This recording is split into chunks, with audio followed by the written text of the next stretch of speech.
I am Jed from GDK Veneering.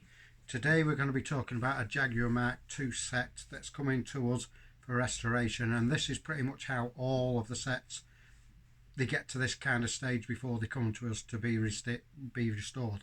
When we restore them, we actually take all the joints apart, re-glue all the joints, then we strip all the old veneer completely off, so that means that everything is all new except the wood that's underneath, which is normally solid as a rock. Once we've re-glued the joints, it's solid as a rock once again. So first of all, I'll start with the top roll from the Jaguar Mark II, and that looks like this. And this would sit along the top of the actual dashboard. If you've got a Mark II, you would know exactly what I'm talking about. If you haven't, a dashboard is a dashboard, and this sits on top of it and comes over the front near the dashboard. So the veneer, you can see that it's just literally falling off. It's got wet over the years and it's just delaminating. There's also a back edge that we put on it, like there's there originally. We have to renew that because basically it delaminates. There's a back edge there and it just crumbles. So we would sand all that down, take this off. We would have to fit a brand new one of them onto the back. Also the joints, you can see the joint there is coming apart. These top rolls are jointed down that area, and we would take that apart, clean it all up, we would screw it and re-glue it, so then it will be solid as a rock before we actually start to do any more work on it, i.e. re-veneering. So this consists of two veneers, which is a straight grain veneer, and then we've got the burr walnut veneer. Now back in the day they would use a burr walnut veneer that was more open grain, so it was stretched, not as much grain in it. Nowadays how we do it is we use an A-grade veneer, so it is a lot better quality, and we would put that on. It's got a little bit more pattern, not too much so it's in your face, but just so it's just nice and it looks beautiful. So that's the top roll. Like I said, the joints, you can tell by if the joints are going to go because it's crystallization, so the glue would actually go all white and crumbly, and once it does that, it's no longer doing its job, so we would re-glue that to make it solid. So that's the top roll, like I was saying. So we'll put that over there, and then you've got all the other pieces that go with it. Like you've got, these are the B posts. Now the customer has put some new seat belts in his car and he no longer needs these two holes. So what he's done is he's filled them with some doweling, which that's exactly how we would do it. Fill it with some doweling, then a bit of filler, sand it all so it's all nice and flat, and then obviously we would then veneer. You can see again the veneer just coming off, but most of these pieces are solid mahogany, something like that. So the good old-fashioned wood shouldn't be like, these pieces can be restored.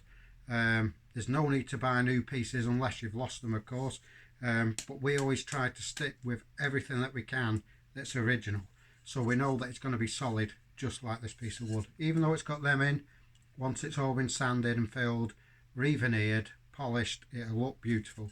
So they should have two B posts that look like that, and both of them have actually got the dowelings put in by the customer, so that's fine. We just check the glue to make sure that it's strong enough.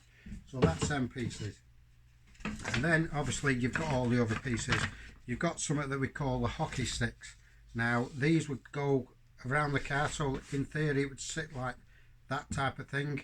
The curl would go around the back of the window, and these are very common for the end pieces. There is, this one's okay, but you can see that it has cracked and they're very, very fragile, and they will snap off even if you're working on them.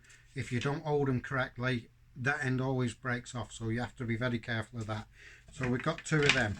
Then we've got the stick that goes underneath all the clocks, and that would sit that way up like that, and then you would have the middle of the dash there with all the clocks in, and you can see that the veneer is just coming off, and that consists of the two veneers, two different veneers. So that's that piece. Then you've got the glove box. Now the glove box consists of solid wood, something like mahogany, and plywood. So I'll turn it round and I'll show you the glue, I'll show you where the plywood is, and I'll show you where the solid wood is. So that's the front of it. that's the side of it. 9 out of 10 times these pieces here would, because they're made from plywood, would, if they get wet, they would delaminate. So in this case, that is solid as a rock, so that's a good thing. But even though it looks really, really bad, we can re-glue them, make them solid, so that won't be an issue. Either way, we can restore that.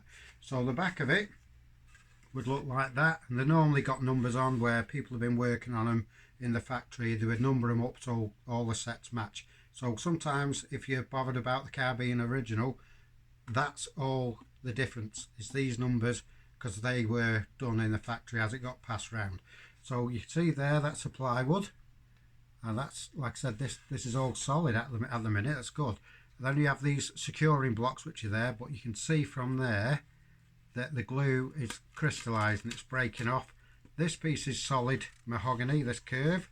This piece is plywood, and that other end which is there, that's also solid mahogany, and like I said, it is glued and jointed all around that area. So that's that piece like that. And of course you have the glove box door which fits into there, and you can see that the lacquer is really dried up and it's gone all crinkly, so all that will be coming off completely.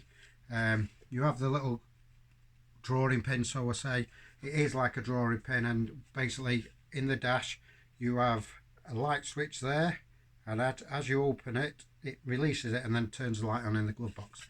So that's that piece there.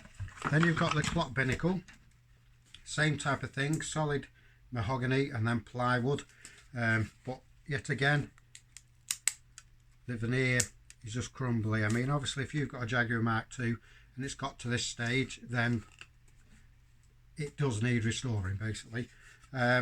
So we've got that there like that, and like I said, the numbers are here yet again. Securing blocks are in place, but these normally, well, there we go, it's just actually the glue is no longer working, so it's just literally fell off in my hand, and that's how it is. That's why we need to re-glue everything to make it solid once again.